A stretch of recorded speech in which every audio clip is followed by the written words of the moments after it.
some of the research shows that, 90% of the thoughts that we think on a daily basis are the same thoughts as the day before. So if you think that your thoughts have something to do with your destiny, and 90% of your thoughts are the same known thoughts that you're always thinking, then your life should stay the same. Because the same thoughts lead to the same choices. The same choices lead to the same behaviors. The same behaviors create the same experiences. The same experiences produce the same emotions. Those same emotions tend to influence the way we think. And our biology, our neurocircuitry, our neurochemistry, our hormones, and even our gene expression is equal to how we think, how we act, and how we feel. And how you think, how you act, and how you feel is called your personality. And your personality creates your personal reality. That's it. So then it makes sense then, if you want to create a new personal reality, a new life, you're going to have to change your personality. And you got to start thinking about what you've been thinking about and change it. You got to become aware of your unconscious habits and behaviors, even how you speak. Then you have to look at the emotions that you live by every single day and decide, do these emotions belong in my future? So many people try to create a new life as the same person.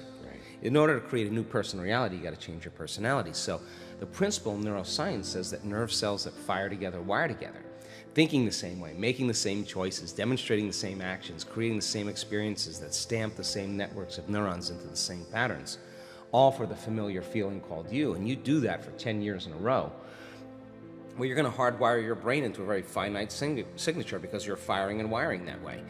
And that box in the brain, that becomes our personality, becomes our identity. And by the time we're 35 years old, for the most part, we've done something so many times that the body now knows how to do it as well as the mind, and that's a habit. So we have these unconscious programs of behaviors, automatic habits, redundant emotional reactions, hardwired beliefs, perceptions, attitudes that function just like a computer program. You press go and it runs automatically. So then when it comes time to change, thinking positively is going to do nothing, because your body has been conditioned for the most part into a program in the past. So the thought never makes it to the body because the body's on a different program. So how do we begin to influence the body so that the thought actually produces some type of change? So think about it. If you think an unhappy thought, you're going to feel unhappy. If you think you're a failure, you're going to feel like a failure. Once you feel like a failure, you're going to think you're a failure. And people get caught in these loops of thinking and feeling and feeling and thinking, and that redundancy is a conditioning process, because all you need is an image or a picture or a thought and a feeling, a response, a stimulus response. And so the people tend to condition their brain and body into the past. And so when it comes time to change, you got to leave that familiar territory. And any choice that you make, if you said, hey, I'm going to eat a better diet, I'm going to wake up early and work out, I'm going to do meditation, the moment you decide to do something differently, get ready, because it's going to feel uncomfortable. It's going to feel unfamiliar. There's going to be some uncertainty. You're not going to be able to predict the next moment. That means you've left your known biology and you're stepping into the unknown. Now, theoretically, that sounds great, but if the body has been conditioned into a familiar feeling, it's in the known. The moment you take it outside the familiarity, it wants to go back to where it's comfortable. So the body starts influencing the mind, and this is where people say, why don't you start your diet tomorrow? Oh, why don't you start working out this evening? You're really never going to change. You're too tired. You have a headache. This doesn't feel right. And this is where people talk themselves out of it, because if they respond to that thought leads to the same choice, which leads to the same behavior, creates the same experience, produces the same feeling, and then they say, this feels right. No, that feels familiar. So going from one state of mind and body to another state of mind and body, you got to cross a river. And the hardest part about change is not making the same choice as you did the day before.